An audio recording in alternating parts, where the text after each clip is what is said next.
बिस्मिल्लाहिर्रहमानिर्रहीम। आज का हमारा टॉपिक है a short introduction of Hinduism. इससे प्रीवियस जितने भी लेक्चर्स हैं उसमें हमने हिंदुइज़्म की जो मेजर एलिमेंट्स थे उनको कवर अप करने की कोशिश की है।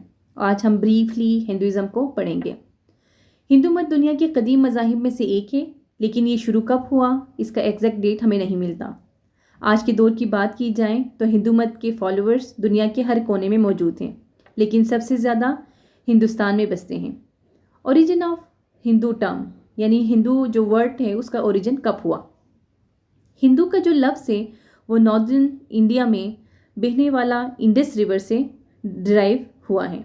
कदीम ज़माने में इस दरिया को सिंधु के नाम से जाना जाता था, लेकिन जब पर्शियन का माइग्रेशन इंडिया में हुआ तो वो सिंधु नहीं प्रोनाउंस कर सकते थे, तो इस रिवर को हिंदू कहकर पुकारा और यहाँ के इलाके को हिंदुस्तान और रहने वाले लोगों को हिंदू कहकर पुकारते थे। इसी तरह हिंदू का जो लफ्ज़ है वो 6th सेंचुरी में पर्शियन ने इस्तेमाल किया था। इस वक्त हिंदू लफ्ज़ कल्चर से ज़्यादा जियोग्राफिकल लेबल हुआ करता था। फिर वक्त के साथ साथ इस लफ्ज़ को हिंदुओं की रिलीजियस प्रैक्टिसेस को डिस्क्राइब करने के लिए इस्तेमाल करने लगा।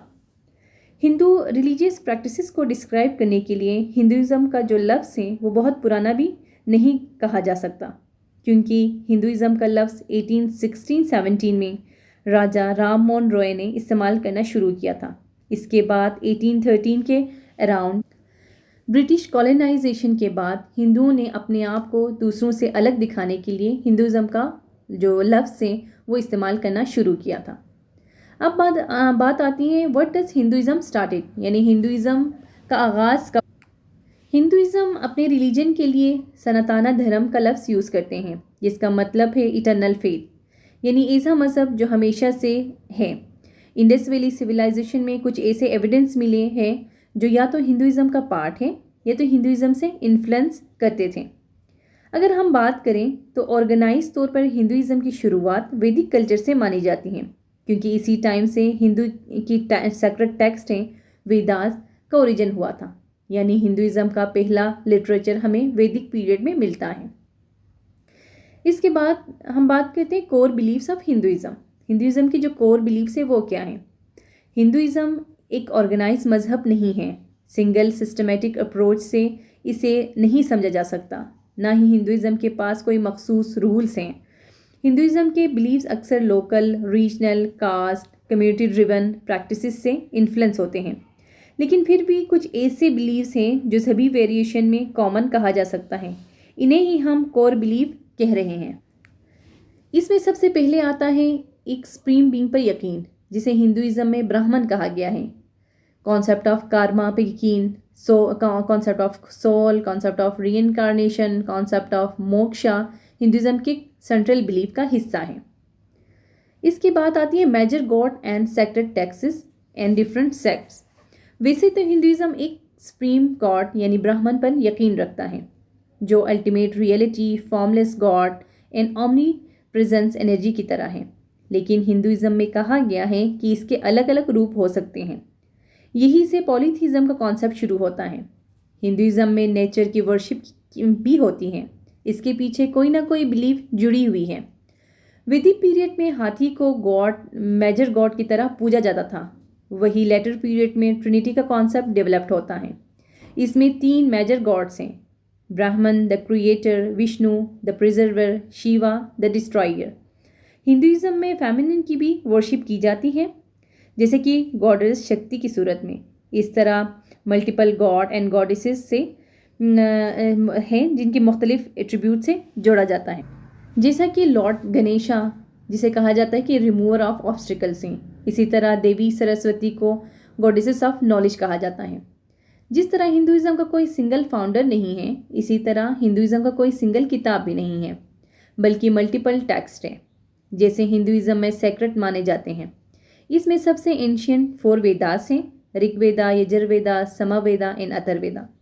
हिंदुओं का अकीदा है कि वेदास एटर्नल ट्रुथ को रिप्रेजेंट करता है और ख़ुद ईश्वरा ने इन्हें सेजिस को रिवील किया था। इसके अलावा उपनिषद, पुराणास, रामायणा, महाभारत और भगवत गीता हिंदुओं की मेजर टेक्स्ट हैं। बाकी रिलीजन की तरह हिंदुइज़्म में भी मुख्तलिफ सेक्ट्स हैं, इसमें 4 मेजर सेक्ट्स हैं: शिवा, वैष्णवा, समर्थास एंड शक्ता। वैष्णवा लॉर्ड विष्णु को वर्शिप करते हैं, शिवा लॉर्ड शिवा को, शक्ता देवी शक्ति को, समर्था 5 डिटीज़ को एक सुप्रीम बीइंग का पार्ट मानकर वर्शिप किया जाता है। इसके अलावा बहुत सारे सेक्ट्स और सब सेक्ट्स भी हिंदुज़म का हिस्सा। इसके बाद हम बात करें evolution of Hindu social system. Hindu social system को 2 हिस्सों में तकसीम करके हम समझ सकते हैं, यानी अर्ली वैदिक एज एंड पोस्ट वैदिक एज। पहले एज में हिंदुइज्म के सोशल सिस्टम को 4 हिस्सों में तकसीम किया गया: ब्राह्मण, क्षत्रियास, वैष्णवास एंड शूद्रास। इंटेलेक्चुअल और स्पिरिचुअल एक्टिविटीज़ में काम करने वालों को ब्राह्मण कहा गया, वॉरियर क्लास को क्षत्रियास कहा गया, और जो वैष्णवास है उसको स्किलफुल प्रोड्यूसर की कैटेगरी में रखा गया, और जो लेबर्स हैं उन्हें शूद्रास के कैटेगरी में रखा गया। लेकिन आगे जाके ये सिस्टम रिजिड होने लगा और बर्थ की बेसिस पर डिवीज़न होने लगा। इससे बहुत सी जो क्लास है वो इस डिवीज़न से बाहर रखा गया और इन्हें अनटचेबल कहने लगा, और अनइक्वलिटी का माहौल पैदा होने लगा, जिसकी वजह से सोशल सिस्टम कॉम्प्लेक्स होने लगा, जिसने सोसाइटल फैब्रिक्स को कमज़ोर कर दिया। सभी डिवीज़न के लिए अलग अलग रूल्स और रिचुअल प्रिस्क्राइब कर दिए गए थे, जिसकी वजह से सोशल कॉम्प्लेक्स नज़र आने लगा। इसी वजह से 6th सेंचुरी में बुद्धिज़्म और जैनिज़्म जैसे रिलीजन ने जन्म लिया।